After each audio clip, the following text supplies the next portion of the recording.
Buenas noches, doctores. Me presento, soy la doctora Ana Sofía Osawa del área médica de Biocodex. Para mí es un honor tenerlos esta noche con nosotros y sin más preámbulos, les presento a nuestra ponente de esta noche, la doctora Sydney Greenwald. Ella es médico cirujano por la Universidad de Anáhuac y especialista en pediatría por el Instituto Nacional de Pediatría, donde también desempeña su práctica clínica. La doctora también cuenta con una maestría en nutrición clínica por la Escuela de Dietética y Nutrición del ISSSTE y un posgrado en investigación. Doctora, bienvenida. Buenas noches. Hola a todos. Qué gusto tenerlos aquí. Hoy vamos a hablar de un tema padrísimo, pero hay una cantidad de información impresionante y no sé ustedes, pero yo a veces ya estoy como hasta que me vuelvo loca de tanto webinar. Entonces, vamos a hacerlo como mucho más fluido. Hay mucha ciencia detrás, todos los artículos, toda la bibliografía está en las diapositivas, pero vamos a hacerlo más dinámico y más entretenido porque es un tema nuevo, ¿no? No es tan nuevo, pero sí algo que no sabíamos y que tiene mucho impacto en nuestra práctica clínica de todos los días. Entonces, voy a compartir mi pantalla para que empecemos a ver un poquito sobre esto. Y entonces vamos a ver esta, déjenme, es que a mí, ¿saben cuando no se te da mucho como la tecnología? Esa soy yo. Pero bueno, vamos a hablar entonces cómo los medicamentos sí tienen un efecto sobre los microorganismos en nuestro organismo, pero cómo nuestros microorganismos también tienen efectos sobre los medicamentos y por qué lo tenemos que tener muy presente. Y entonces vamos a empezar entendiendo qué pasa con estos microorganismos que tenemos en el cuerpo. Y es que las bacterias y todos estos microorganismos tienen billones de años en la Tierra. Y ellos han tenido que adaptarse a las condiciones como van cambiando. Por ejemplo, actualmente tú los puedes encontrar en los lugares más remotos, donde hace un frío horrible, donde no hay agua, donde hace un calor impresionante. Y claro que nosotros no somos la excepción. Durante todos estos años que han vivido con nosotros, se han tenido que adaptar, así como nosotros nos hemos tenido que adaptar a los cambios. El clima, la comida, las toxinas, todo lo que está en el medio ambiente es diferente que hace muchos años. Y entonces ellos han tenido que modificarse. Y si se fijan, tenemos microorganismos en todos los lugares expuestos al medio ambiente. Entonces tenemos microorganismos a nivel respiratorio, tenemos en la piel, tenemos a nivel gastrointestinal y tenemos a nivel geniturinario. Todos estos lugares que están ahí, que están en contacto con el medio ambiente, tienen microorganismos. Y los microorganismos son diferentes dependiendo del lugar donde estén. Y entonces empezamos a ver cómo seguramente es por alguna razón, porque lo que deben de hacer en cada uno de estos sitios es diferente. No es lo mismo un microorganismo en mi intestino que va a recibir comida y alimentos que en la piel que está expuesto al calor, al aire, a oxígeno, etcétera, que geniturinario, que es respiratorio. Y entonces ahí empezamos a entender que tenemos que estudiar para qué están ahí, qué función tienen. Y esta microbiota está formada por muchos microorganismos, bacterias, arcaes, virus, eucariotas, y estas a su vez se dividen, es como una familia. Está el papá, ¿no? La mamá, tienen los hijos, los se casan con otro, tienen los primos, bien, y así. Y cada uno va a tener una función dentro del organismo. Ahora bien, decimos, bueno, si se acuerdan, nuestras abuelitas siempre hablaban, y ahora vamos a hablar mucho del intestino porque vamos a hablar de medicamentos. Entonces, nuestras abuelitas siempre hablaban de la flora intestinal. Y nosotros ya sabemos desde hace mucho tiempo que existe, ¿no? Pero antes teníamos que cultivar, y vamos a hablar mucho de bacterias en este momento. Cómo las bacterias las tenías que poner en un disco de Petri, tenías que poner un medio de cultivo, a ver si crecía, pero si de repente crecía la que no querías, tenías que poner alguna otra cosa para que matara a las que no crecieran y crecieran otras, y era un proceso tardado. En la actualidad tenemos muchos nuevos mecanismos donde podemos estudiar este ADN de la bacteria. Entonces podemos ver el ADN de la bacteria, podemos ver ¿Qué afecta este ADN, que es la epigenética? ¿Qué factores ambientales y del medio ambiente van a ver cómo expresa este ADN de esta bacteria? ¿Cómo se transcribe esta información? ¿Qué proteínas y qué metabolitos funcionan de esta bacteria? De esta. Y así de todas las que se encuentran en mi organismo. Por eso es mucho más fácil actualmente entender la función de estas bacterias por estos nuevos métodos que tenemos que ayudan a ver qué está sucediendo. Ahora bien, esta diapositiva me encanta porque habla de qué hacemos con esta microbiota. Esta microbiota es simbiótica, vive con nosotros y nosotros con ella. Y podríamos decir un poco que tienen tantas funciones fisiológicas dentro de nuestro cuerpo que es un órgano. No podríamos vivir sin ella y ellos no podrían vivir sin nosotros. Entonces, sí trabajamos en conjunto. Hay más microbios en mi cuerpo que estrellas en la Vía Láctea. Es una cantidad impresionante lo que digo. La mayoría se encuentra dentro del tracto gastrointestinal y de ellos la mayoría se encuentran en el colon, porque las condiciones de vida ahí lo permiten. Si lo piensas, el estómago está súper ácido. Entonces, hay muy poquitos los que pueden resistir esas condiciones. En el intestino delgado hay mucha motilidad, hay muchas funciones que se llevan a cabo y entonces no viven tantos. Y en el colon es un lugar propicio, sobre todo para bacterias anaeróbicas. Ahí es donde viven la mayoría de las bacterias. Después es enorme, enorme. Este tracto gastrointestinal ocupa el espacio de 2 canchas de tenis y ahí es donde tenemos todos estos microorganismos que pueden pesar hasta 2 kilos. Todos los microorganismos en mi cuerpo pesan más de 2 kilos, nada más para que se den cuenta la cantidad que tenemos. Algo súper interesante es que ahora sabemos que 90% de las enfermedades están relacionadas de una u otra forma con esta microbiota. A veces no sabemos, como dicen, qué es primero, el huevo o la gallina, pero sí sabemos que ciertas enfermedades tienen una microbiota específica. Y entonces a veces decimos, ¿será que la enfermedad causa esto o será que esta microbiota ayuda a que se presente esta enfermedad? Pero ahora sabemos que hay una relación estrecha. Hay 5-1 la relación de virus contra bacterias y en la actualidad estamos estudiando qué pasa con estos virus. Pero sabemos que al estudiar este ADN de estas bacterias podemos entender mejor su funcionamiento y es por eso que las estudiamos más. También algo que es súper interesante es cada uno de nosotros tiene una microbiota específica. Es como una huella dactilar, porque nuestras condiciones de vida, dónde vivimos, la familia que vivimos, cómo nacemos, qué comemos, qué medicamentos tomamos, fumamos o no, hacemos ejercicio, tenemos estrés, todo eso va a influenciar en la microbiota.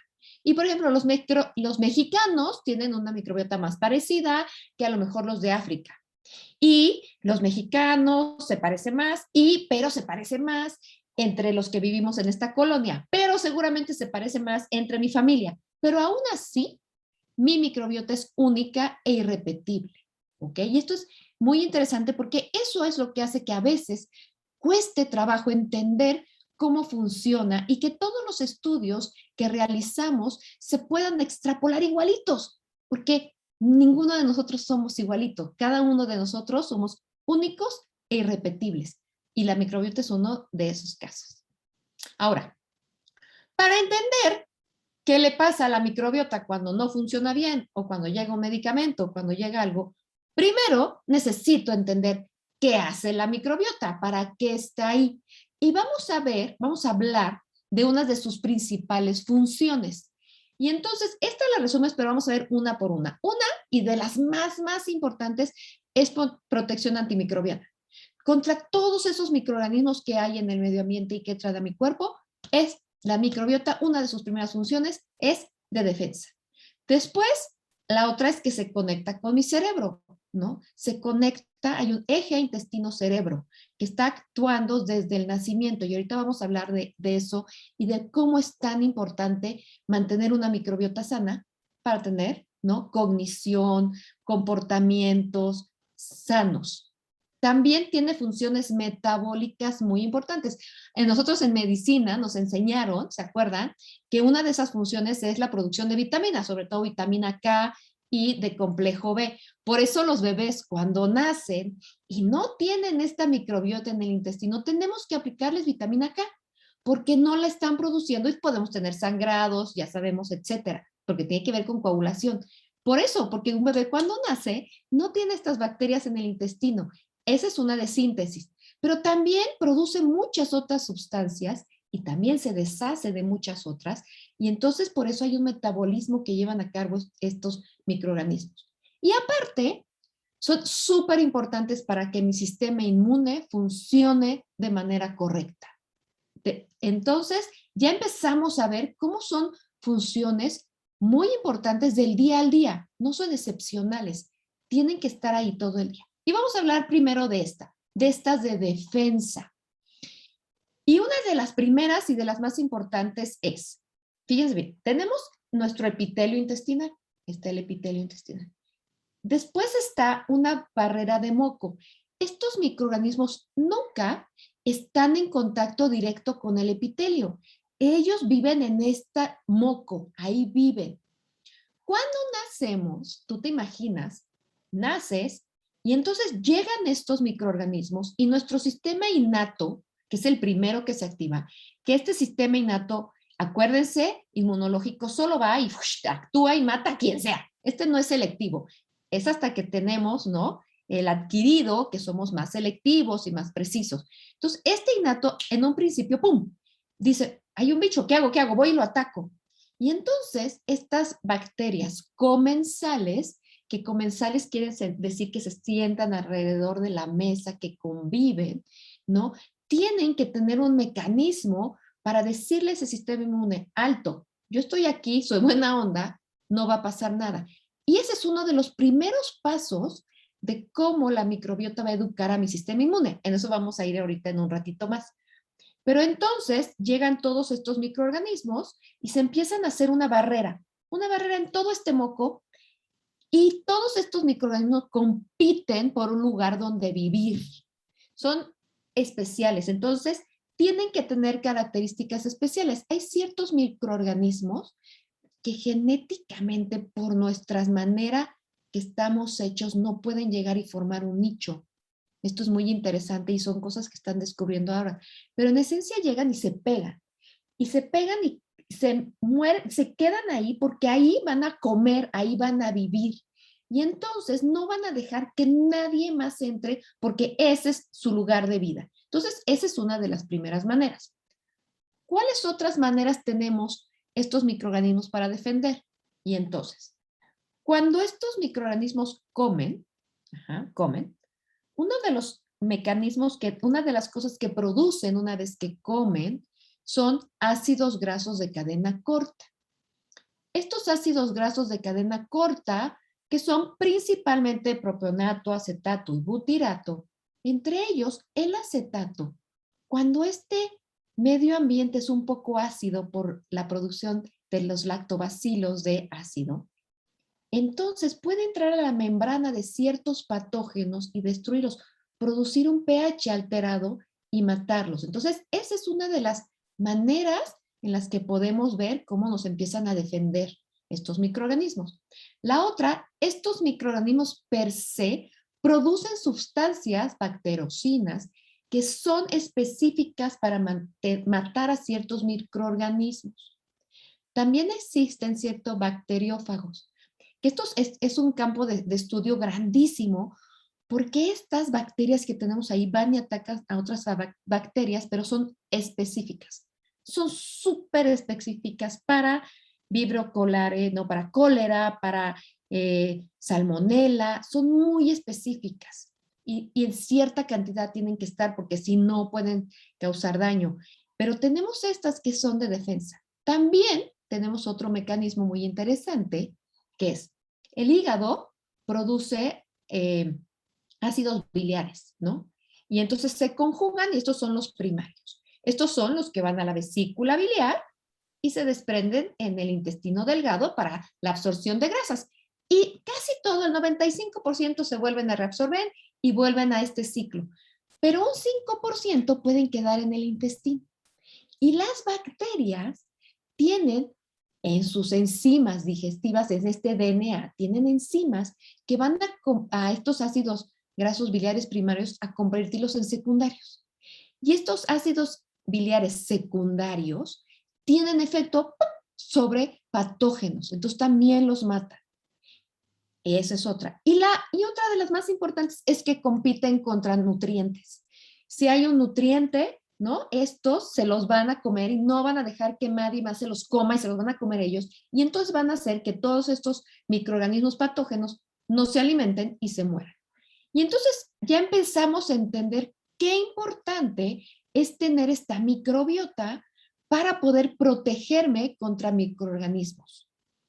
Cuando pasa algo en esta microbiota, es cuando podemos tener infecciones y ahorita vamos a hablar de qué es lo que sucede. Ahora, entonces ya vamos entendiendo primero barrera, ¿no? Y defensa. Ahora, ¿se acuerdan que les dije que tenemos un eje intestino-cerebro? ¿Cómo se conecta este intestino con este cerebro? Este intestino tiene muchísimas neuronas, le decimos el segundo cerebro, y produce muchos neurotransmisores, muchos. Por ejemplo, sabemos que Streptococcus produce dopamina. Saccharomyces también puede producir, que es alguna levadura que también tenemos, puede producir, ciertas levaduras producen dopamina. Otros producen serotonina, otros producen acetilcolina. Todos estos microorganismos producen neurotransmisores. Y hay maneras en que se conectan con el intestino. Todavía estamos estudiando bien cómo. No entendemos cómo funciona, pero una manera muy clara es por el nervio vago. Aquellos animales en los que se les realizó alguna vagotomía no tienen tantas enfermedades mentales, pero pueden tener alteración en comportamiento. Y ahí vemos. Entonces, esta diapositiva te explica un poco cómo es esa conexión. Fíjense, estas bacterias, estos microorganismos producen neurotransmisores y metabolitos neuroactivos que pueden ir en la circulación sistémica y tener efectos a distancia. También estos ácidos grasos de cadena corta, también ahorita lo vamos a ver, tienen un efecto importantísimo a nivel del cerebro y otros. No sabemos cómo pasan porque esta barrera hematoencefálica no hace que no pasen. Entonces, nuestra conexión parece ser por el vago, pero sabemos que estos sustancias en la circulación de alguna manera sí afectan el cerebro. También, ¿no? Como estas células inmunológicas, la presencia de citocinas y etcétera, puede ir y puede causar efectos inflamatorios o antiinflamatorios, como metabolitos como triptofano, que se convierte en serotonina, puede viajar en la circulación. Y acuérdense, la serotonina tiene un efecto importantísimo en nuestro comportamiento, en ansiedad, tiene que ver con saciedad, con cómo comemos, tiene que ver con sueño, cómo dormimos. Entonces el intestino produce esta serotonina que tiene que ver con muchos efectos de alimentación, de sueño, de comportamiento. Hay células enteroendocrinas que producen también hormonas que tienen efectos sobre el cerebro y así es como parece ser que nos conectamos con el cerebro. Ahora, esta conexión es bidireccional, va y viene. El cerebro le dice al intestino y le da cierta información a estos microorganismos y estos microorganismos mandan información. Y aquí les voy a contar algo súper interesante. Les voy a dejar aquí un ratito y ahorita regresamos a esta diapositiva. Les voy a contar cómo se conecta este cerebro. Hay estudios en ratas que las ponen sin microorganismos, se llaman germ free, ¿no? Son libres de microorganismos.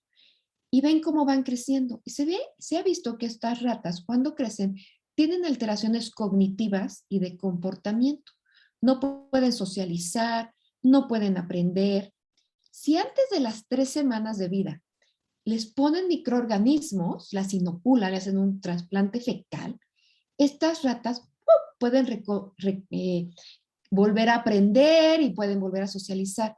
Tenemos este periodo de ventana, pero si esto no sucede, estas ratas tienen alteraciones cognitivas.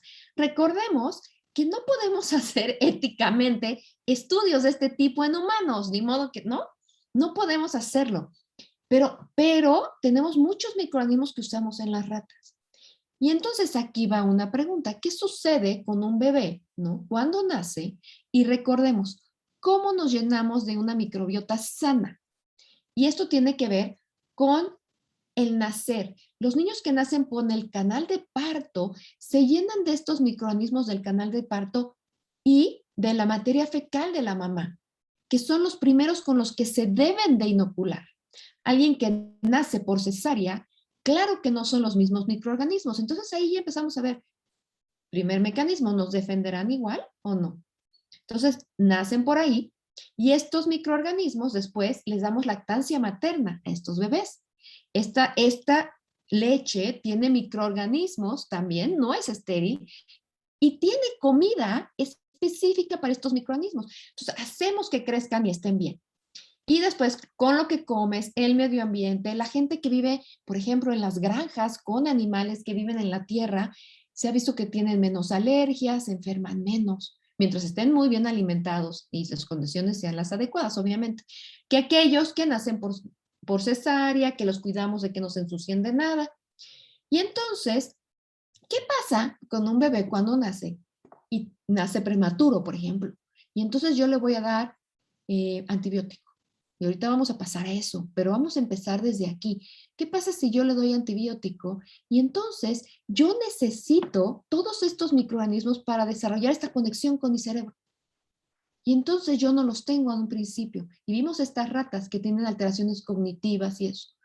Estos niños, sí hay ciertos estudios donde vemos que les cuesta más trabajo socializar o pueden tener, independientemente de todos los otros factores, el ser prematuro, el oxígeno, muchas otras cosas. Y entonces empezamos a ver cómo se ve esta asociación. Después les voy a contar otra historia muy interesante donde vimos esta conexión importantísima. En el año 2000, en un pueblo de Canadá que se llama Walkerton, Canadá, Ontario, fue en Ontario, tuvieron llovió horrible. Y entonces, todo donde tenían pues el agua de los desechos se contaminó con el agua potable, con E. coli, Clostridium jejuni, con muchos otros microorganismos, y los habitantes tomaron esta agua. Fue un caos, más de 2,000 pacientes estuvieron muy enfermos con gastroenteritis, de aquellos murieron 6, pero estos que se enfermaron, un tercio de estos pacientes desarrollaron colon irritable, intestinal bowel syndrome, ¿no? Estas manifestaciones gastrointestinales de distensión abdominal, de diarrea, de dolor. Y muchos de estos pacientes tenían depresión y ansiedad. Y entonces los empezaron a estudiar y se dieron cuenta que mucha de su microbiota, por ese proceso infeccioso, se vio alterada. Hubo un cambio en la microbiota de estos pacientes. Y también en cómo expresaban ciertos genes estas bacterias. Y los han seguido viendo y de ese tercio ya bajaron, pero un porcentaje quedó con este mal por algo crónico. Y cuando nosotros hablamos un poco de colon irritable, de este intestino irritable, vemos que muchos de estos pacientes sufren de ansiedad, de depresión. Y entonces empezamos a ver que hay una conexión, sí, con el intestino, con el cerebro y con estas patologías como depresión y ansiedad. Entonces, ¿no? Empezamos a ver cómo esta conexión es muy, muy importante, ¿no? Y entonces, ¿y cómo es bidireccional? ¿Cómo ciertos microorganismos en mi intestino me pueden decir qué me gusta o no?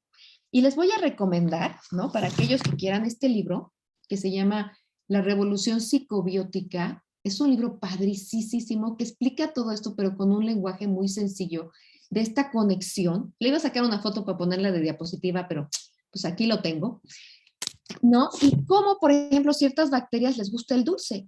Y después esas bacterias producen dopamina y entonces entra la dopamina y te gusta. Y entonces, ¿será que sí quieres donas o será que tu microbiota quiere que comas donas, ¿no? Ahí empezamos a ver una conexión. Aquí ya hablamos de lo cognitivo, ¿no? De todas estas partes. Y cómo el ejercicio y la liberación de endorfinas ayuda a ciertos microorganismos a liberar neurotransmisores buenos, como ciertas drogas también van a tener una interacción y van a hacer que esta microbiota no produzca esta serotonina o produzca más serotonina, como la dieta también. Entonces, que vean qué funciones tan importantes estamos viendo ya dentro de esto. Barrera, conexión y metabolismo. Ahora vamos a otra. Vamos a ver metabolismo. ¿Qué otra cosa? Estas bacterias comen. El principal alimento de estas bacterias es la fibra. Todo lo que comen, las bacterias les denominamos prebióticos. Los prebióticos más importantes es la fibra. También consumen grasas, también consumen carbohidratos de otro tipo y también grasas, pero principalmente son estas fibras. ¿Qué pasa con las fibras y nosotros? Cuando yo me como una cáscara de una manzana, por ejemplo, y pasa por mi intestino, yo no tengo en mi ADN la manera de producir enzimas para digerirlo. Yo como ser humano no las tengo. Pero cuando llega a mi colon, muchas bacterias sí tienen el ADN, enzimas, esta parte para usar enzimas para comérselas, para digerirlas. Entonces, esta es una de las maneras en la que digerimos cosas y ayuda en la digestión. La otra es cuando se las comen estas bacterias, producen metabolitos, entre ellos ácidos grasos de cadena corta, de los que ya hablamos. ¿Qué función tienen estos metabolitos? Y entonces, vean qué padre está esta diapositiva. Este artículo es muy bonito, como la dieta y la fibra en la dieta le da de comer a estas bacterias. Ellas producen ácidos grasos de cadena corta, aquí están. También cuando como, obviamente aumenta mi glucosa. Y recordemos que en el intestino tenemos ciertos péptidos que ayudan a la asimilación de la glucosa, a bajar la glucosa y a la regulación de la glucosa. Pero también tengo bacterias gram negativas y esta capa de estas bacterias puede pasar, estos lipopolisacáridos pueden pasar a la circulación. ¿Qué pasa? Esto es solo un ejemplo muy sencillo, porque actúa a muchos niveles. Pero en el hígado, por ejemplo, el butirato tiene un efecto antiinflamatorio importantísimo. Entonces, mi pregunta es, ¿no me gustaría a mí tener dentro de mi microbiota muchas bacterias que produzcan butirato? Claro que sí, porque eso me va a hacer ayudar a tener un efecto antiinflamatorio. ¿Me gustaría que este propionato y acetato me ayuden en esta regulación de glucosa? Claro que sí, ¿no? Me ayudaría a regular mi glucosa. Este es un ejemplo. ¿Cómo? Ya lo vimos, cómo no pasan la barrera hematoencefálica, pero se ha visto que tienen efectos sobre nuestro comportamiento. Cómo este acetato me ayuda a la liberación de insulina para que le ayude a mi músculo a utilizarla de mejor manera. Cómo también me ayuda en mi tejido adiposo a la liberación de leptina y de otras sustancias. Y entonces, este efecto metabólico del que estamos hablando se ve muy bien ejemplificado aquí. Estas bacterias ayudan a todos estos efectos. Y como último, y de los más importantes también, es mi sistema inmune. Y sucede lo mismo que con el cerebro. Acuérdense, cuando nacemos, mi corazón late muy bien, sabe perfectamente lo que tiene que ser. Mis músculos también, mi estómago y todo, tengo mis enzimas que se van a tardar un poquito, pero ahí están para digerir todo. Pero acuérdense, este sistema es neurológico, ¿no? Todavía va a aprender muchos años, muchos años. También mi sistema inmune todavía no está listo. También mis huesos todavía no están listos. Son cosas que se van a seguir desarrollando. Y este sistema inmune también tiene que aprender. Y uno de los primeros maestros para un buen funcionamiento de este sistema inmune son las bacterias. Son los microorganismos en mi intestino. Y aquí está ejemplificado de una forma muy sencilla porque es muy complejo, cómo cuando nace y yo me lleno de estas bacterias benéficas y de las correctas, le van a empezar a decir a mi sistema inmune, le van a pasar información para enseñarle qué es bueno, qué es malo, ¿no? ¿Cómo regularse, ¿no? ¿Se acuerdan esta relación de TH1 de los TH1 helpers, los linfocitos T ayudadores 1 y 2, que son para intracelulares o para parásitos? ¿Cómo debe de haber para no desarrollar alergias? Entonces, si yo tengo una microbiota acorde desde el nacimiento y le enseño bien, tengo menos riesgo de desarrollar alergias, enfermedades inmunológicas, y las bacterias son mis primeros maestros para enseñar a este sistema inmune cómo trabajar. Y les traje esta diapositiva que es muy chiquita y no explica todo, pero vamos a ver, miren. Este es mi epitelio intestinal. ¿Se acuerdan que hay moco? Que nunca está en contacto las bacterias con mi epitelio. Pero aquí tengo estas globed cells, que son las que producen moco, tengo los enterocitos, las células enteroendocrinas, ¿no? Y después, en esta parte de adentro ya tengo mi sistema inmune en la lámina propia, donde tengo linfocitos, macrófagos, dendríticos, etc. Y aquí están mis bacterias. Por ejemplo, una de las funciones de mis bacterias es activar de tal manera a mi célula epitelial para que las uniones estrechas estén súper juntas. ¿Por qué? Porque yo no quiero que no pase nada adentro de este intestino. Hemos oído este término que se llama leaky gut, ¿no? Que es un intestino, no sé cómo se traduce en español, soy una naca. Alguien me podrá decir, seguramente alguien me manda ahí cómo se dice, ¿no? Y entonces queda abierto y tengo un chance de pasar. ¿Qué pasa cuando pasan microorganismos? ¿Qué le pasará a mi sistema inmune? ¡Wow! Se vuelve loco, va y lo ataca y tengo procesos inflamatorios continuos muy importantes que pueden quedar por muchos años. Entonces yo necesito, esto es algo de lo que pasa en los neonatos, ¿no? Eso es lo que pasa en una enterocolitis.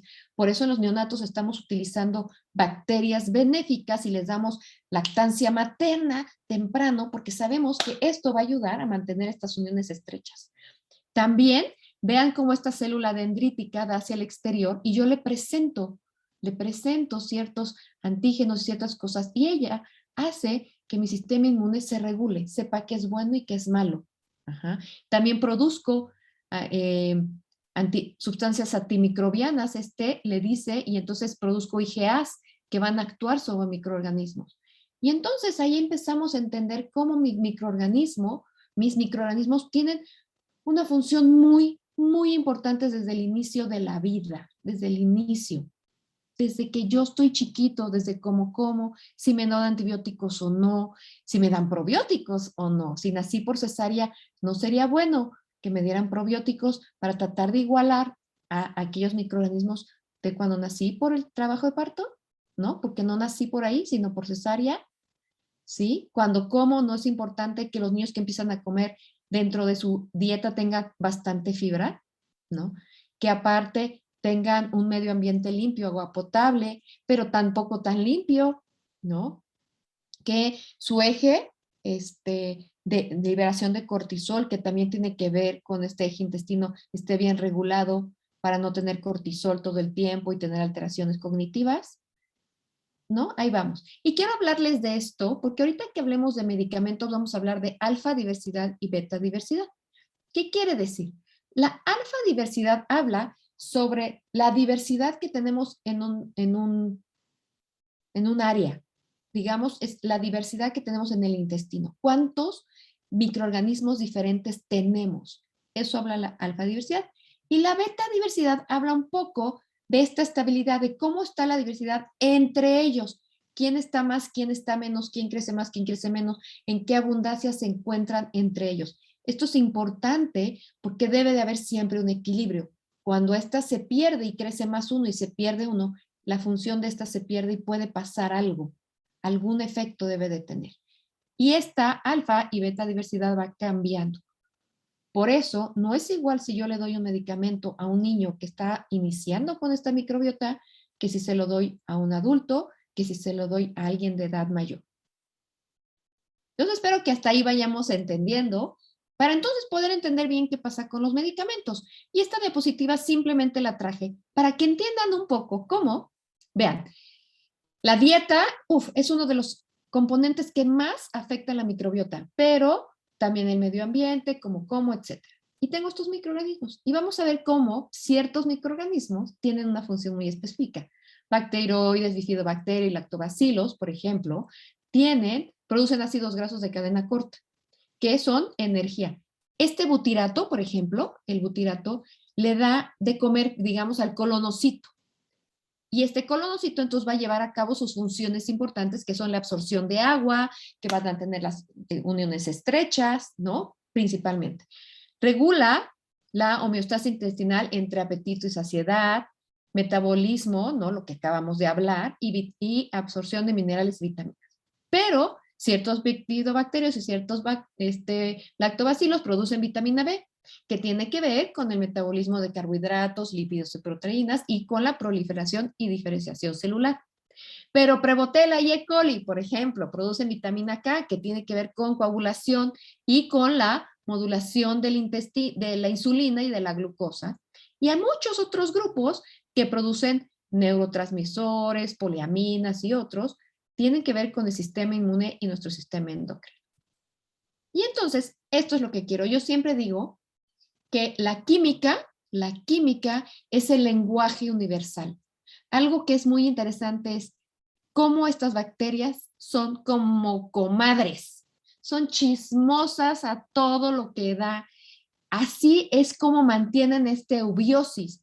Se comunican, dicen, oye, aquí pasó esto, a ver, tú actívate, a ver, tú pasó aquello, ¿no? Todo el tiempo se están comunicando por medio de químicos, de sustancias, de relaciones, para mantener este equilibrio.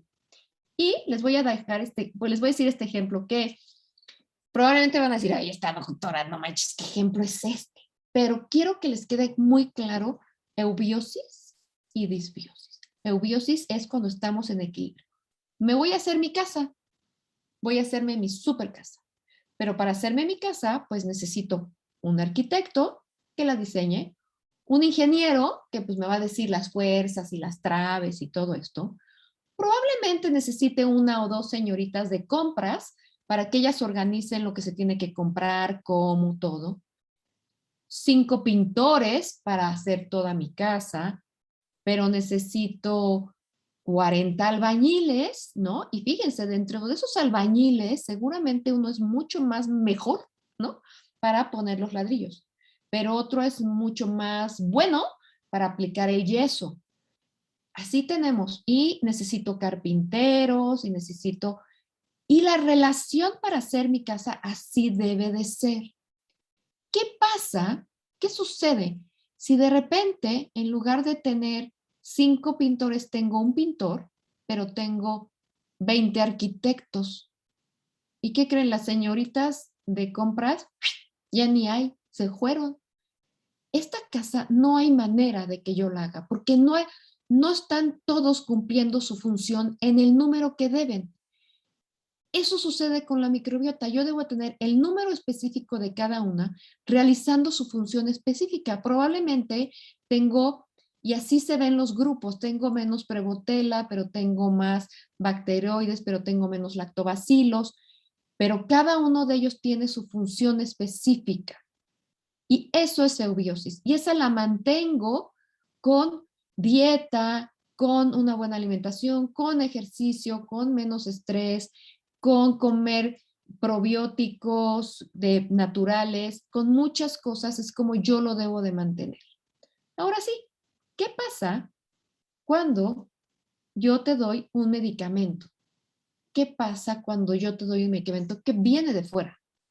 Que puedo romper esta eubiosis.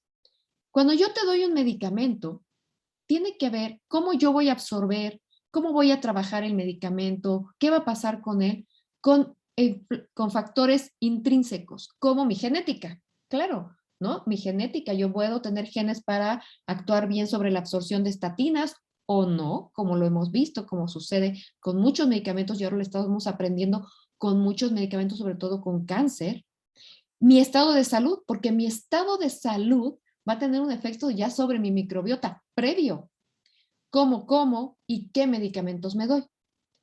Entra el medicamento y entonces, aquí está, yo tengo mi metabolismo, mi hígado, mis riñones, cómo funcionan, cómo está mi genética, pero tengo mi microbiota.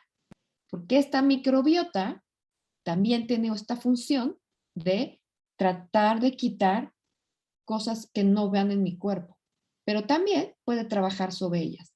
Y entonces esta microbiota, esta relación entre los dos, puede hacer que estos medicamentos yo pueda hacer o metabolitos que no se activen de este medicamento, yo necesitaba activarlo y ¡pum!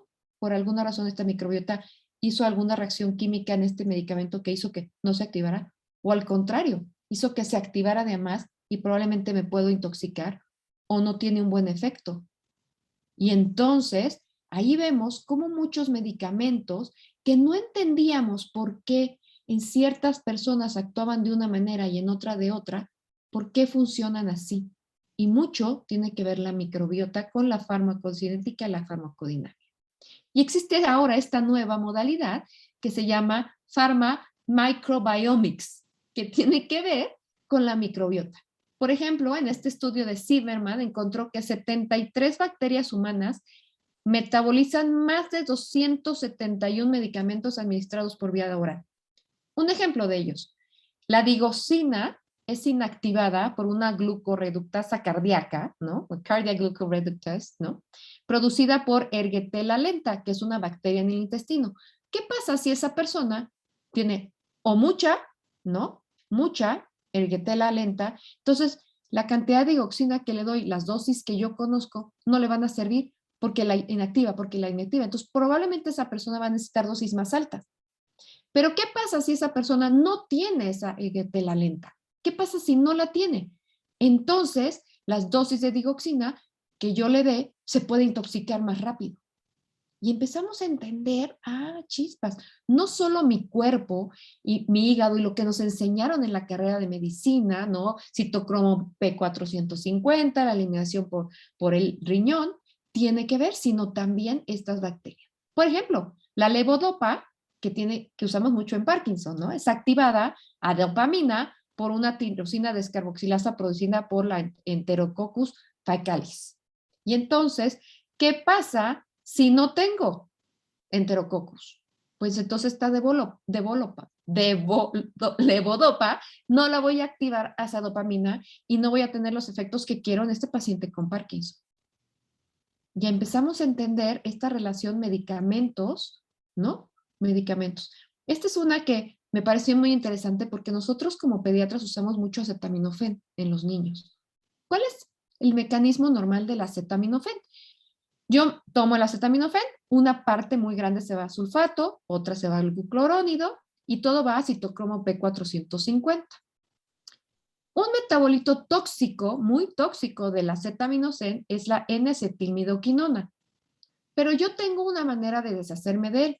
Con ayuda del glutatión hago ácido mercaptúrico, ¡pum!, se va y no me intoxico. A menos que las dosis tóxicas, acuérdense, son más de 150 miligramos por kilo.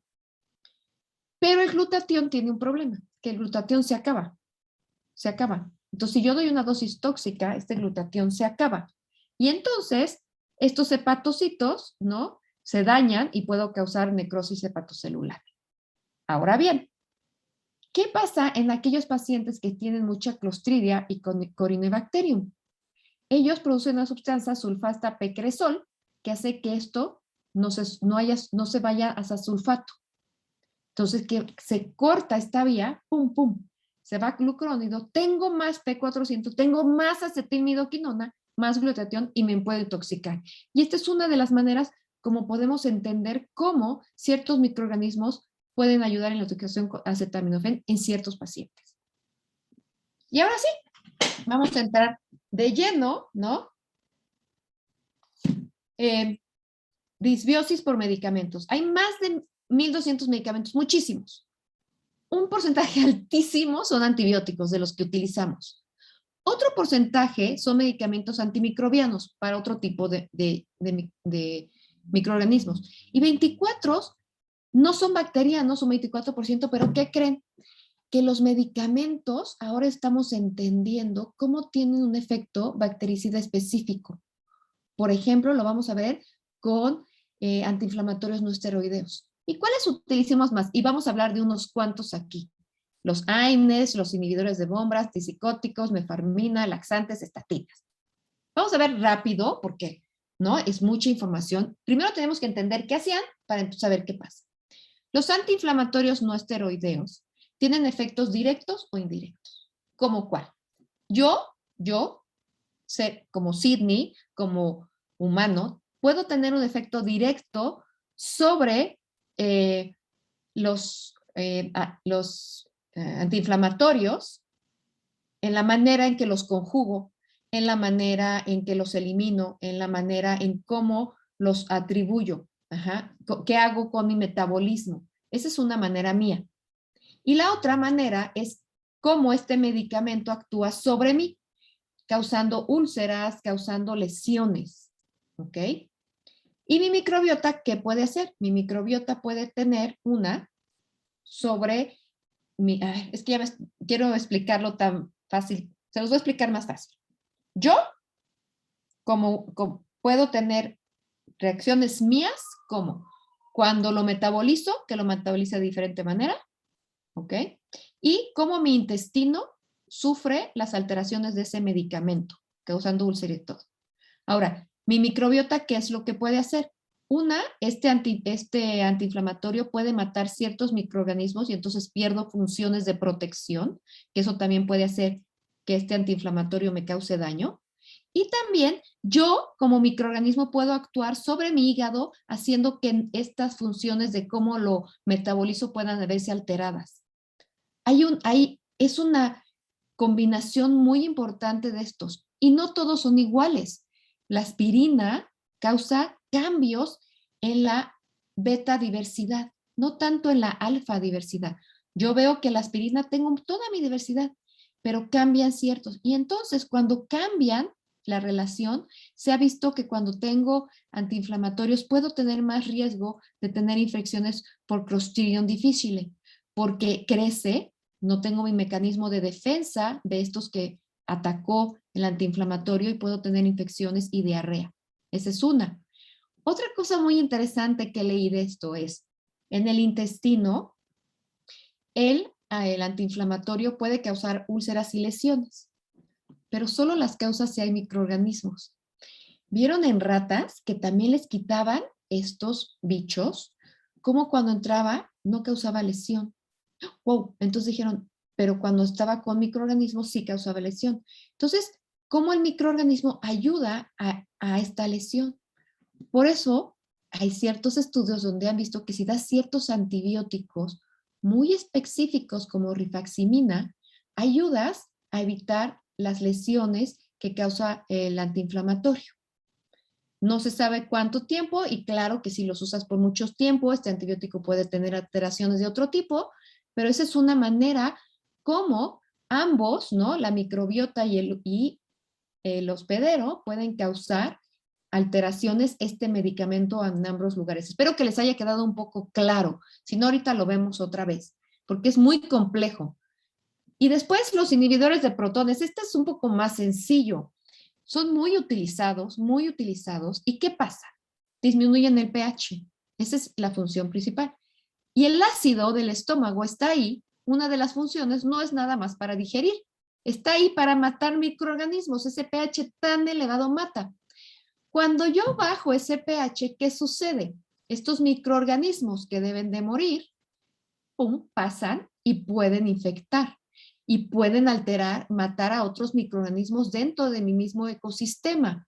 Y entonces vemos alteraciones muy importantes en la microbiota y mayor riesgo de infecciones.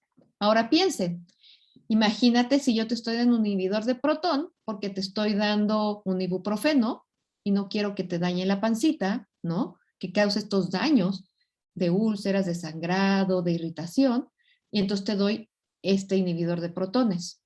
Y tengo dos medicamentos que están causando graves efectos sobre mi microbiota, ¿no? Que van a causar disbiosis, van a romper ese desequilibrio y entonces voy a tener problemas importantes. Y muchos de estos trastornos gastrointestinales, ¿no?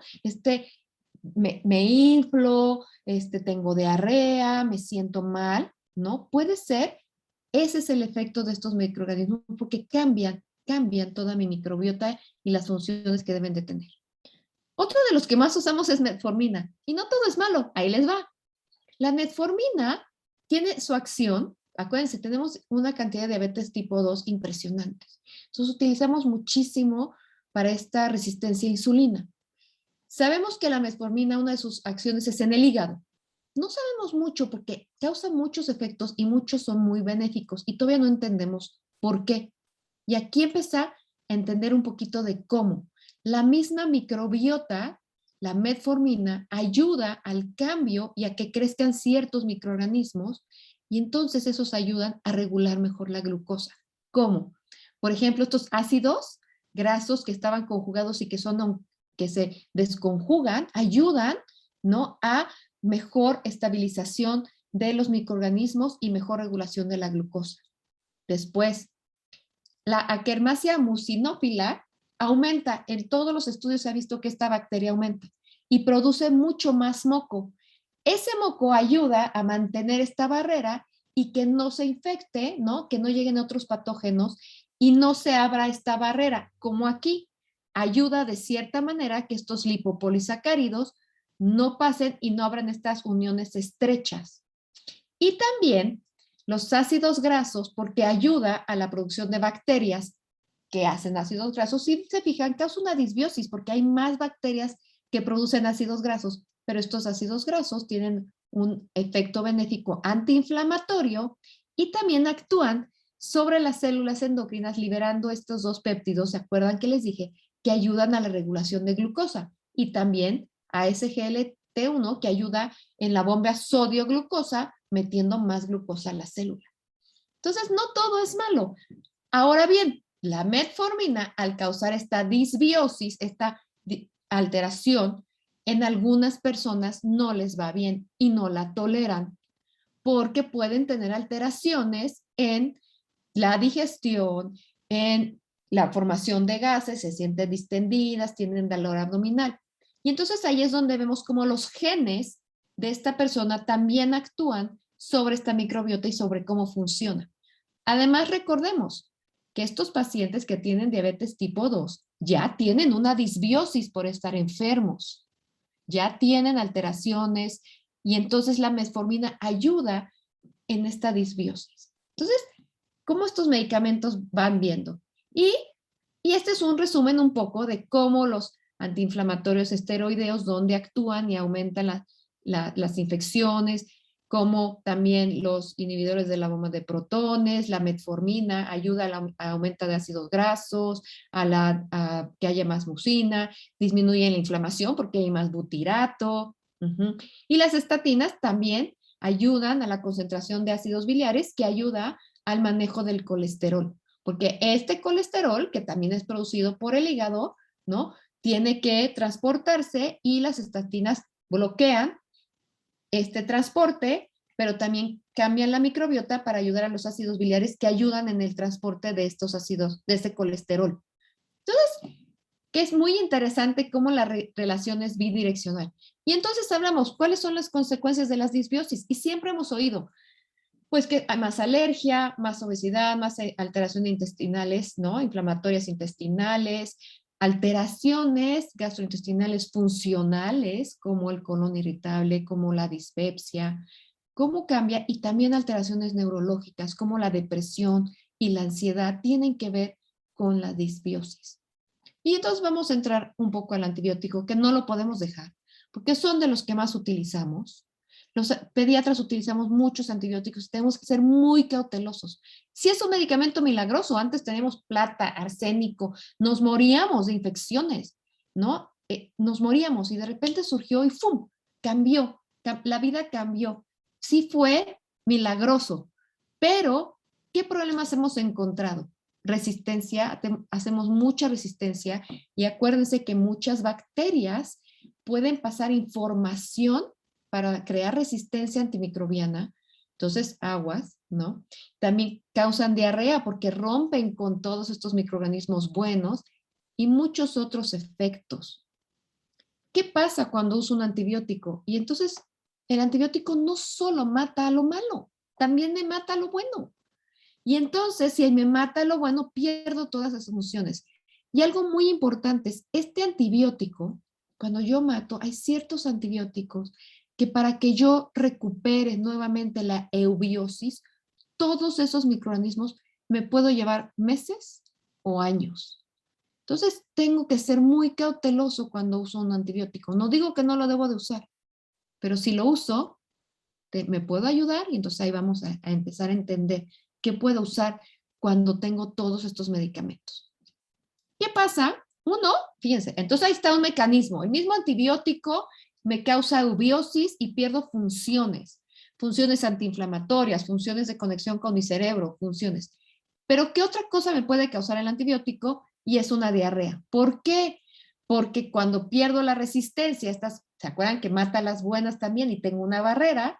Entonces crecen los malos y causo toxinas y virulencia. También estas funciones metabólicas, ¿qué pasa si mi colonocito y mis células no están funcionando? Acuérdense que llegan las disacaridasas, no las puedo absorber, estas lactosa y todas estas jalan agua, ¿no? Y entonces tengo una secreción osmótica, jalo más agua y tengo más diarrea. Y aparte, disminuyo la producción de ácidos grasos porque mato bacterias que hacen ácidos grasos, entre ellas butirato, que le da de comer a mi colonocito para absorber agua, entonces tampoco absorbo agua y causo diarrea. Y esas son muchas de las causas de por qué los antibióticos causan diarrea. Entonces, ¿qué puedo hacer? Con medicamentos y con antibióticos. Dar un probiótico. ¿Qué es un probiótico? Y un probiótico es un microorganismo vivo que cuando yo lo doy causa un beneficio a la salud. Eso debe de ser muy claro, que causen beneficio. ¿Dónde tengo probióticos? ¿De dónde los saco? Una, naturales, en todas aquellas alimentos fermentables. Lo fermento y yo produzco más microorganismos que pueden llegar a mi intestino. Probióticos comercializados que ya están fermentados como los yogurts y todas estas. Y después hay unos suplementos y otros como medicamentos. Los suplementos no deben de, no exigen que tengan estudios, ¿no? Bien realizados, pero hay otros como medicamentos que yo ya sé que tienen estudios muy bien realizados y sé a dónde van. Y así es como obtengo un probiótico. Y hoy vamos a hablar de Saccharomyces, que es una levadura. ¿Y por qué me sirve como probiótico? ¿Por qué me sirve? Y les voy a contar un poco de la historia. Este Henry Bullard estaba en Indochina, no sé qué, y había una intoxicación así, había muchísima diarrea, pero muchos no se enfermaban por diarrea y él decía, ay, chirriones, ¿por qué no se enferman? Estas personas tomaban un té que estaba hecho por lichi y mangostán y no les daba diarrea, o les daba una diarrea, como digo yo, chirulera. Les daba esta diarrea y, no, y ellos no. Y entonces se puso a ver qué había y se dio cuenta que había una levadura muy específica, que es este Saccharomyces boulardii CNCMI 745.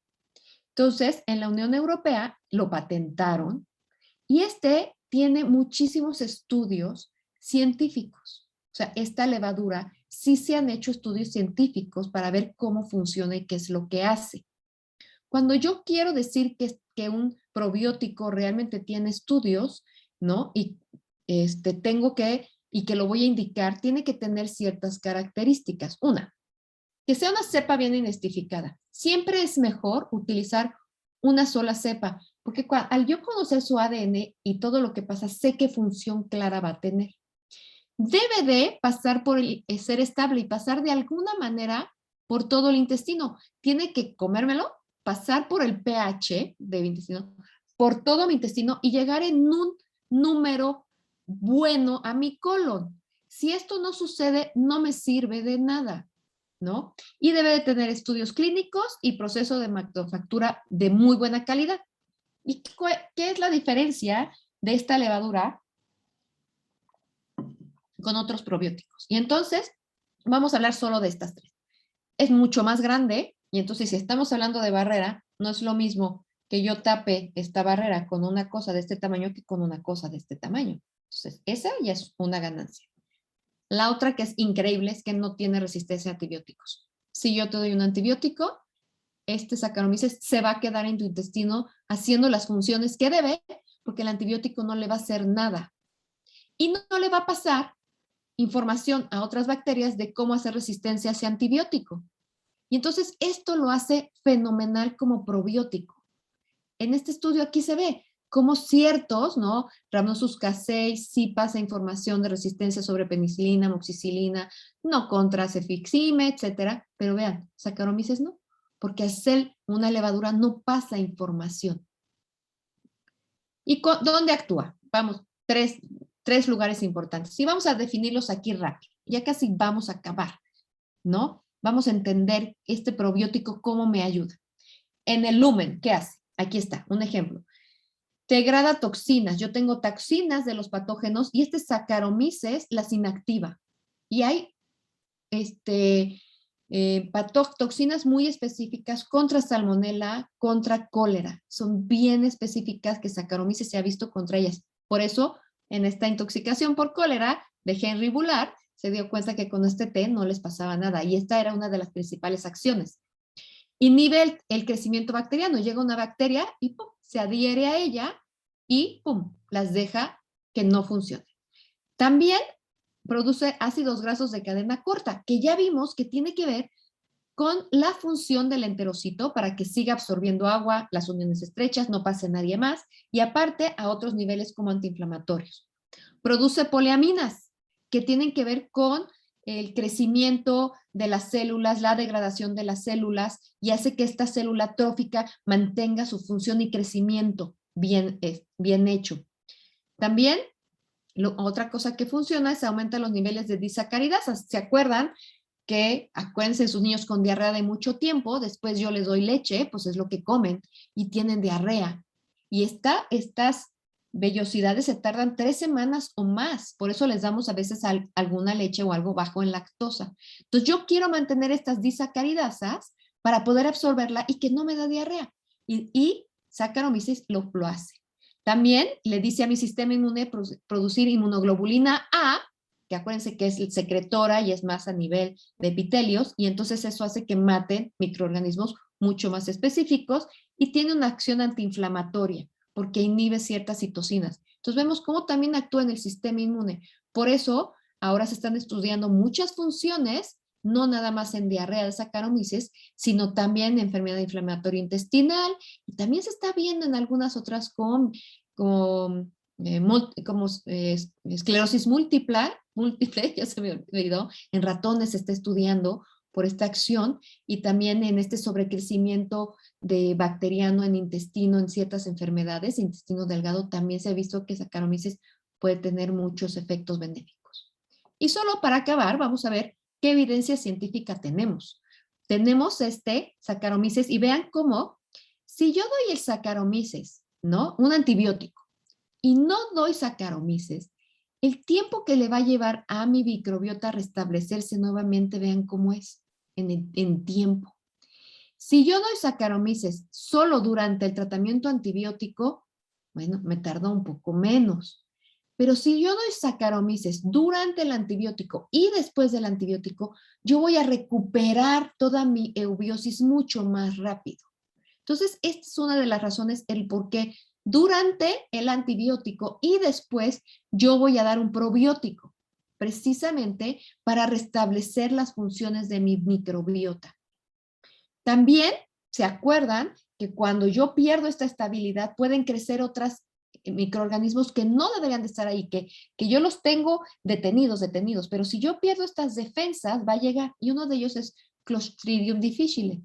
Y este estudio muestra, McFarland es de los que más ha realizado estudios con Saccharomyces, como si yo doy Saccharomyces boulardii dentro del tratamiento, mis infecciones y mi diarrea por Clostridium disminuye de manera importante. Este es un estudio que hizo Zajewska, de muchos estudios, de ver si yo le doy antibiótico y le doy Saccharomyces, cuántos de ellos van a desarrollar diarrea por Clostridium difficile. Y aquí está, a favor de Clostridium, ¿no? El riesgo relativo y el control a los que no les di. Y si se fijan, todos los estudios vieron que yo mejoraba la diarrea Clostridium difficile si daba como probiótico Saccharomyces boulardii. Este fue en niños y adultos, que durante el uso de antibióticos les di, y también en 40-70% disminuyó el riesgo de Clostridium. Y bueno, ya esta es la última, nada más para entender un poquito cómo en diarrea bacteriana y en diarrea viral, qué efectos tiene y cómo también hay acción antiinflamatoria.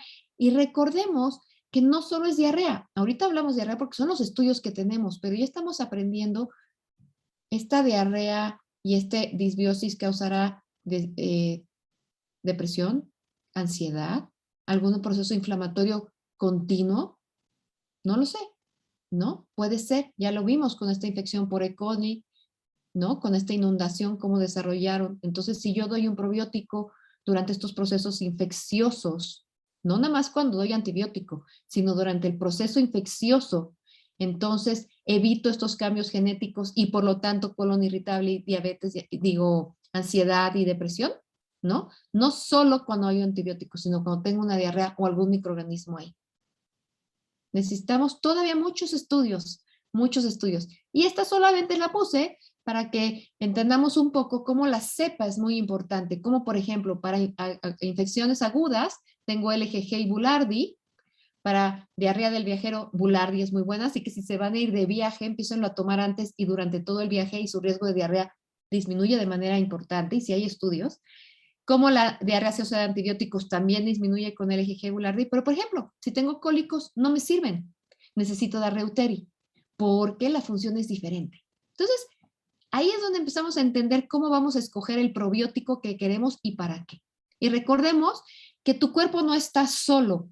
Tu microbiota está haciendo planes para tu vida ahorita y en el futuro. Por lo tanto, es muy importante cuidar esa microbiota. Y eso es todo. Espero sus preguntas y espero que les haya quedado claro.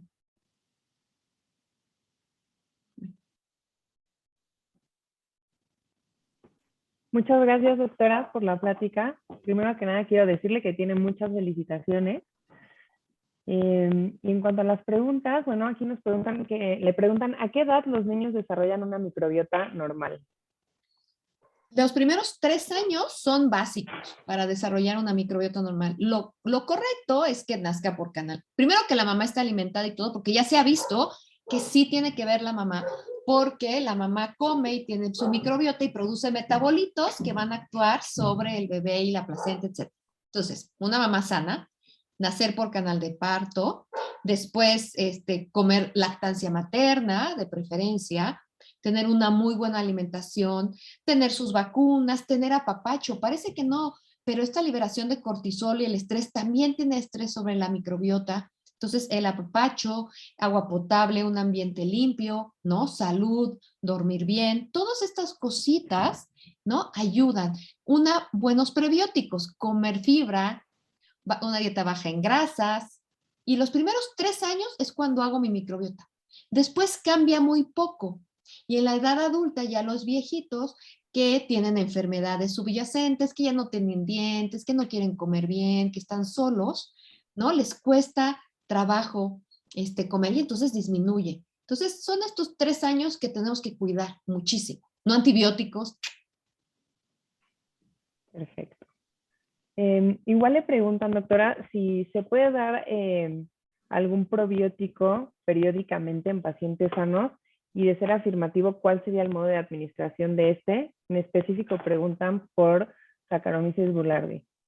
Mira, yo lo que te diría es, si yo tengo una vida sana, o sea, si lo que les acabo de decir es un niño sano, que come muy bien, que está creciendo bien, que todo está bajo control, probablemente no lo necesite dar, de Saccharomyces como tal, ¿ok?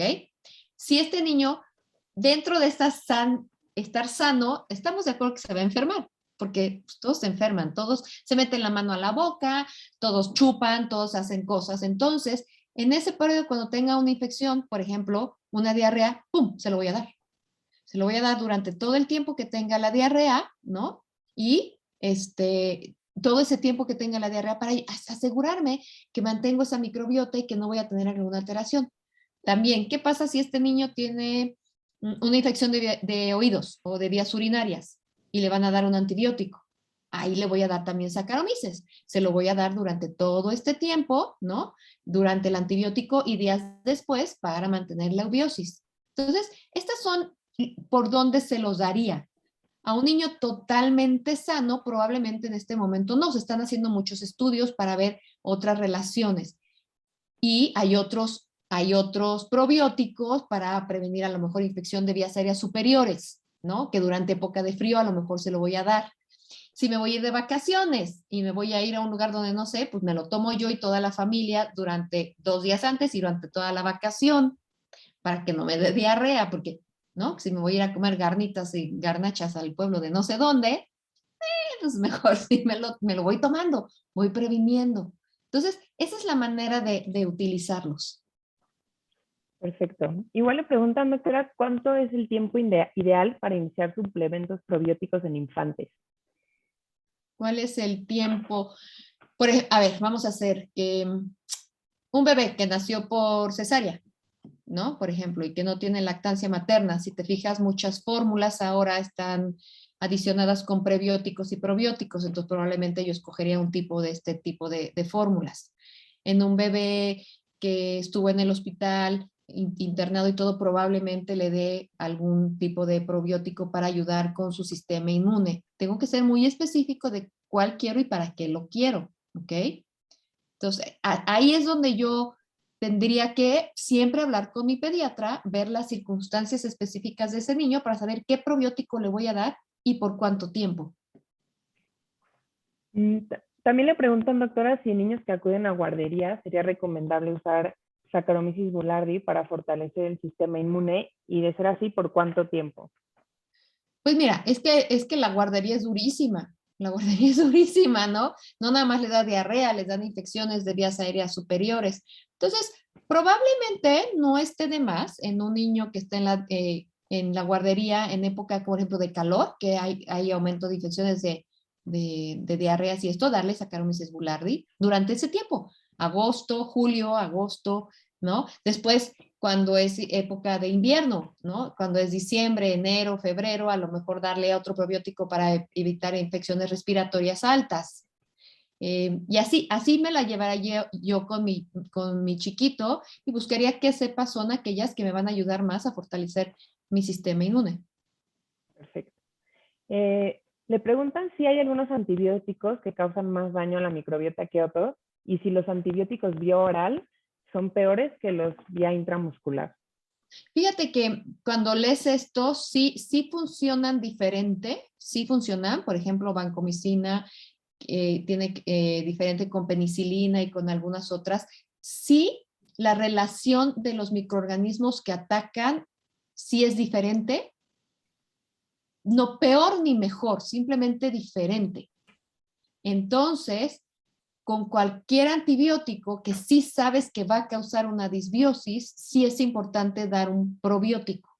No importa, aunque te lo den vía IV, ¿no? Intravenosa, intramuscular, oral, sí va a actuar sobre diferentes microorganismos y a diferentes rangos, digamos, mata más, mata menos, pero va a causar disbiosis por donde lo des. Entonces sí necesitas dar un probiótico. Perfecto. Gracias, doctora. Y le preguntan cómo influye el consumo de azúcares refinadas en la microbiota en menores de 3 años y si se podría usar un probiótico para generar eubiosis nuevamente. Fíjate que hay varios estudios, por ejemplo, no, no sé cómo explicarlo al 100%, pero sí los azúcares sí causan alteración en los microorganismos en el intestino y sí causan disbiosis. Claramente, y por ejemplo, lo acabo de decir en un ejemplo muy claro, ¿no? Como si hay ciertas eh, Streptococcus, es que pienso en inglés que leí el artículo, soy rechida, ¿no? Les gustan los azúcares y causan dopamina, pero entonces el azúcar hace que crezca entonces más esta bacteria y entonces causa disbiosis. Entonces, sí, ese es uno de los mecanismos de los azúcares. Los azúcares tienen muchísimos más, ya sabemos que todo en su medida debe de ser. Y entonces, pues, ¿cuál sería la medida? La medida sería disminuir los azúcares refinados, ¿no? Dar mucho más fibra en la dieta, una dieta mucho más balanceada, que tenga mucho más fibra dentro, que sea diversa. Acuérdense que los niños tienen que comer de todo, de todo. Yo siempre les digo a las mamás que se coman el arco iris, todos los colores. Deben de tener una fruta, una verdura todos los días, producto animal, leguminosas, oleaginosas, huevo, leche, todo en su medida, y con eso tú puedes restaurarlo. Hay estudios donde nada más con la alimentación en las primeras 24 horas empiezas a ver cambios.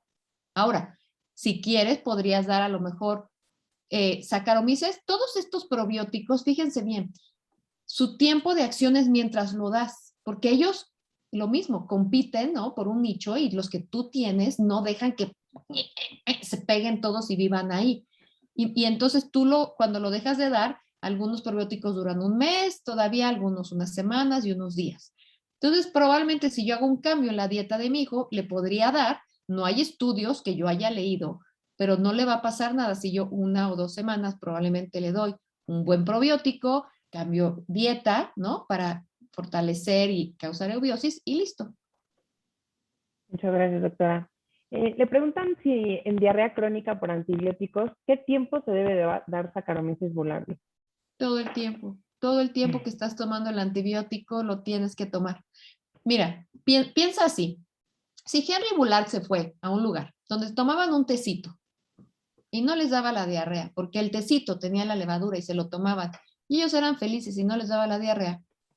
Entonces, si yo estoy tomando un antibiótico que sé que yo tengo que tomarme el Saccharomyces durante todo ese tiempo, durante todo el tiempo, para que haga una barrera, para que haga poliaminas, para que todos estos efectos que vimos los esté haciendo todo el tiempo, y restaure mi microbiota todo el tiempo. Y cuando termino mi antibiótico, todavía lo voy a seguir tomando, cuando menos 1 semana más, cuando menos. Gracias, doctora. Le preguntan igual si Saccharomyces boulardii tiene algún efecto en la regulación de la sonulina. ¿De la quién? Sonulina. Tiene que, claro, porque estamos hablando de uniones estrechas. No es directo, así, sobre el gen que tiene que ver, pero acuérdate que entonces produce bacterias, produce un efecto trófico, produce butirato que tiene que ver sobre el colonocito, y eso hace que se mantengan las uniones estrechas y la sonulina. Entonces, no es sobre el gen, pero sí tiene un efecto claro sobre estas uniones. Doctora, le preguntan también si es recomendable la administración de tratamientos antiparasitarios en conjunto con probióticos. No, acuérdate, depende si tienes un parásito, claro. Acuérdate que el antibiótico es para bacterias, nada más. Cuando tienes un virus vas a dar otro tipo de medicamento. Cuando tienes un parásito das otro. Si vas a dar un antiparasitario, ¿no? Que va a acabar seguramente, también tienen efectos, le puedes dar un probiótico. No he leído mucho sobre antiparasitarios, pero sí, sí se recomienda para mantener esto. No te puedo contestar al 100%, perdóname esta pregunta, pero bueno, si yo me lo tomo, me tomo mi Saccharomyces, ni me la pienso. Doctora, le preguntan acerca de la información de uso de probióticos en bebés prematuros y de igual manera si Saccharomyces boulardii se puede utilizar en ellos. Híjole, mira, la verdad es que prematuro está durísimo. No se han podido sacar unas guías al 100% donde alguien se comprometa a dar. Si hay estudios, no con Saccharomyces, no son con Saccharomyces, están con otros lactobacillus, rhamnosus y otro tipo de probióticos que sí sirven, pero las guías no se han podido hacer porque acuérdate que el neonato tiene un sistema inmune inmaduro, ¿no? Está polo invadido, tiene catéteres, está con antibióticos. Por eso en los prematuros se dice que tiene que tener leche materna, y esta es una manera de mandar probióticos y prebióticos. Sí se pueden usar. Hay muchos estudios en donde se ha visto que tienen un efecto benéfico, pero aún no hay una guía que diga que sí debe ser. Y entre ellos Saccharomyces no está. Gracias, doctora. Pregunta el doctor si en pacientes con enfermedades crónico-degenerativas sería recomendable generar una eubiosis utilizando probióticos como Saccharomyces boulardii en pulsos bi o trimestrales. Sí, sí, sí, sí funciona, sí funciona. Y acuérdate que estos pacientes que tienen enfermedades crónico-degenerativas seguramente ya tienen una disbiosis y seguramente tienen muchos medicamentos. Entonces, claro que me serviría muchísimo tener esta eubiosis. Saccharomyces podría ser uno de ellos. Recuerden que hay muchos otros que tienen otras funciones, entonces tengo que ver qué enfermedad tengo, qué tipo de disbiosis podría tener por los medicamentos y en ese tenor decidir qué le voy a dar. Pero sí, seguramente a algún paciente de edad avanzada que no come bien y que tiene estos procesos, le voy a dar un probiótico. Gracias. Preguntan, doctora, su experiencia y si recomendaría el uso de Saccharomyces boulardii en embarazadas y que toman ácido fólico para mejorar la absorción del mismo. Pues no se ha visto que tenga que ver mucho con la absorción, ¿no? En las embarazadas sí se puede utilizar si tiene un proceso infeccioso o alguna alteración de ese tipo, pero no como uso normal, o sea, cotidiano, digamos. No hay ningún estudio que yo haya visto en embarazadas. Hay algunos con algunos otros probióticos que se han utilizado para ver disminuir la incidencia de alergias, ¿no? En los bebés, sobre todo en el último trimestre, y no son concluyentes. Muchos de los estudios a veces no puedes concluir, en unos les va muy bien y en otros no les va tan bien, porque cuando tú ves la heterogeneidad del estudio, ahí es donde dices, no usaron la misma cepa, no usaron las mismas unidades formadas de colonias, ni por el mismo tiempo, y entonces a veces comparar estudios cuesta mucho trabajo. Entonces, esto es importante cuando leemos algún estudio, pero así como para que se absorba mejor el ácido fólico o como de manera rutinaria, no. Muchas gracias. Le preguntan, doctora, ¿cuál sería el probiótico de elección en pacientes que reciben de forma permanente estatinas, metformina y esomeprazol? ¿Y con qué frecuencia sería lo más recomendable administrarlo? Fíjate que estaba buscando muchísima información sobre qué y nadie se postula en algo al 100% sobre un probiótico en específico. Yo creo que aquí lo importante es, si yo quiero mantener eubiosis y tengo, por ejemplo, este Saccharomyces, que ya vi lo que hace, que tiene esta función trófica, que activa mi sistema inmune, que me ayuda a producir más moco, etcétera, probablemente lo pueda dar. También podría dar Lactobacillus rhamnosus, también plantar un... ¿Qué quiero? Eso es lo que necesito saber. ¿Qué es lo que quiero? ¿Ok? Y entonces probablemente sí lo podría dar durante todo el tiempo que estoy tomando el medicamento. La verdad es que sí lo tomaría más una muy buena dieta, ¿no? Una dieta baja en grasas, con mucho más verduras y frutas, con menos azúcares refinados, haría ejercicio, dormiría mejor, bajaría mi nivel de estrés. Todo lo queremos arreglar con, sí, me lo tomo ya con eso y no. O sea, no. Ya vimos todo lo que afecta esta microbiota. Entonces, no solo con eso la voy a ya la arreglé, ya no voy a tomar nada más, me puedo tomar todo lo que quiera. No, tengo que hacer todos esos cambios, ¿no? Para ayudar. Perfecto, gracias, doctora. Le preguntan si la alteración de la microbiota puede llegar a evitar una adecuada acción del tratamiento con levodopa vía oral en pacientes con Parkinson. Sí, es que sí, hay que estos pacientes, acuérdate que aquí tiene que ver el host, yo como persona, qué genes y cómo actúo en mi mecanismo de absorción y todo, y mi microbiota. Y aquí lo vimos. Entonces, si tú tienes un paciente en el que le estás dando levodopa, tiene Parkinson, estás dando levodopa, y las dosis habituales y convencionales no te están funcionando, ya sea porque estás de más o estás de menos, probablemente una de las cosas que tendrías que buscar es si ese paciente no tiene una eubiosis, no tiene alguna alteración, porque sí podría ser. Y a lo mejor en este paciente, ¿no? Podrías tener ciertas medidas para dietéticas, para ver si puedes, y probióticas, para ver si puedes ajustar mejor la dosis. Si el paciente está con su dosis habitual funcionando bien y tiene los efectos, ¿no? No pasa nada, pero tampoco le pasaría nada si le das un probiótico y come mejor y duerme mejor, ¿no? Y todas estas cosas. Gracias, doctora. Preguntan que, ¿qué probiótico puede dar en niños que padecen distensión y cólicos a partir de los 3 meses? Por ejemplo, para distensión y cólicos he visto que Lactobacillus reuteri funciona muy bien, ¿no?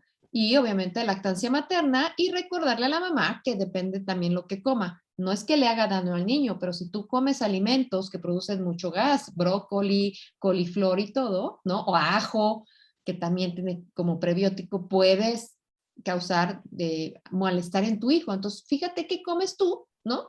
Para también tratar de disminuirlo, ver si bajar tu ingesta de lácteos a veces ayuda también, ¿no? Como varias medidas.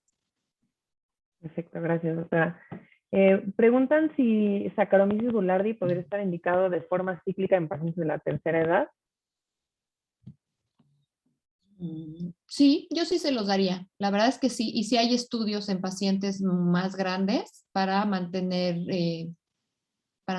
una buena estabilización de la intestino, pero en estos pacientes, acuérdense también, necesitan comer bien. Y si tienen enfermedades crónicas, ya tienen disbiosis por la misma enfermedad. Entonces, son varios mecanismos los que tenemos que utilizar, no nada más el probiótico. Claro que ayuda muchísimo, pero muchas más cosas. Perfecto. Doctora, le preguntan que existe una microbiota del tracto respiratorio, que ¿cuál sería la relación que tiene con la microbiota intestinal? Uy, hay un eje intestino-cerebro y ahora con que hubo estas infecciones por SARS-CoV han hecho muchísimos estudios de esta relación que hay y mucho lo que sucede es los microorganismos que tenemos en el intestino, tenemos estos metabolitos que se producen y estos metabolitos, ¿se acuerdan que les dije que van en la circulación y que también van al cerebro y a algunas otras partes? También van al pulmón y en el pulmón pueden activar ciertos procesos proinflamatorios o no inflamatorios, ciertos microorganismos que también producen acción sobre el mismo epitelio, y entonces sí hay un eje que se llama intestino-pulmón. Entonces tú tienes que tener un intestino sano, ¿no? Para poder tener un pulmón sano y una buena respuesta inmune y un buen cerebro, o sea, sí se relaciona con todo. Gracias, doctora. Preguntan si podría prescribir Saccharomyces boulardii en pacientes con cáncer de hígado y cuál sería la dosis. Fíjate que hay muchísimos estudios de probióticos y pacientes con cáncer, muchos. Tienes que ver primero, sí se puede, Saccharomyces sí se puede, pero tienes que ver el estado inmunológico de tu paciente en el momento en que se lo des. Porque si tiene una inmunosupresión, esa es una indicación para no darlo. Saccharomyces y muchos probióticos. ¿Por qué? Piensa, si tu sistema inmune está deprimido y tú estás dando una bacteria, puedes causar algún proceso infeccioso, ¿no?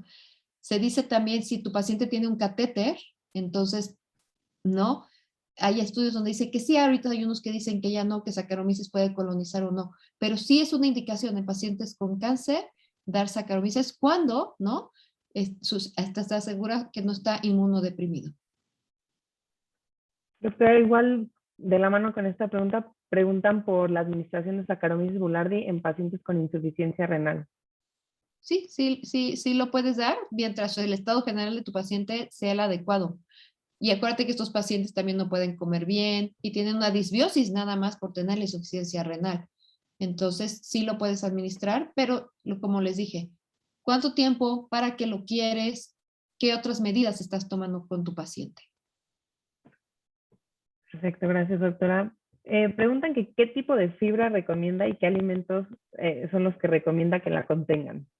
Fíjate que de los que más fibra tienen, ajo, cebolla, alcachofa y todos los que tienen cáscara, espárragos, ¿no? Las manzanas, o sea, todo lo que tiene cáscara, frijoles, o sea, leguminosas, todos estos, ¿no? Hay una manzana con cáscara, si le van a dar a un niño de comer, no le quiten la cáscara, si le dan uvas, no le quiten la cáscara, si le dan una mandarina, désela con todo y la cáscara, todas estas cosas, todos estos es lo que ayudan. Y acuérdense que tienen que combinar, ¿no? Es como mi hijo que decía, ay, pues es que ya me comí mis espárragos. Güey, no, sí, pero no, o sea, no es lo mismo que la alcachofa y no es lo mismo que las espinacas y no es lo mismo que los frijoles. O sea, tienes que combinar porque cada uno de ellos aporta fibra diferente y aparte minerales y vitaminas que son necesarias que cada uno tiene diferentes. Perfecto. Doctora, preguntan si Saccharomyces boulardii está indicado en las dietas FODMAP. No lo he leído, pero no tendría por qué no indicarse. O sea, no tendría por qué no indicarse. Perfecto. Doctora, ya por último, le preguntan cuál es el autor del libro que recomendó y Ah, si lo podría volver a enseñar. no, está padrísimo, padrísimo. Y ya viene Saccharomyces boulardii también. Se llama The Psychobiotic Revolution. ¿Sí ven? Sí, sí, sí. Este es el autor.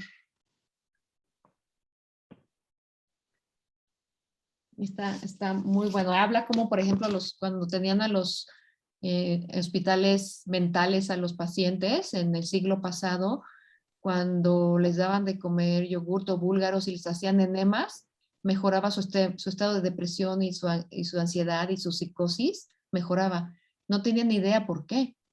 Y entonces ahora sabemos que era la microbiota, les estaban dando probióticos y aparte les estaban quitando esa disbiosis al hacerle los enemas. ¿No? Así. Perfecto. Muchas gracias, doctora. Nuevamente reiterarle todas las felicitaciones que está recibiendo por la plática. Agradecerle mucho a los doctores que se conectaban con nosotros y recordarles y pedirles, por favor, que les vamos a mandar una encuesta si nos hacen favor de contestarla antes de salir. Muchas gracias, doctora. Ay, gracias, que estén muy bien, todos cuídense mucho. Adiós.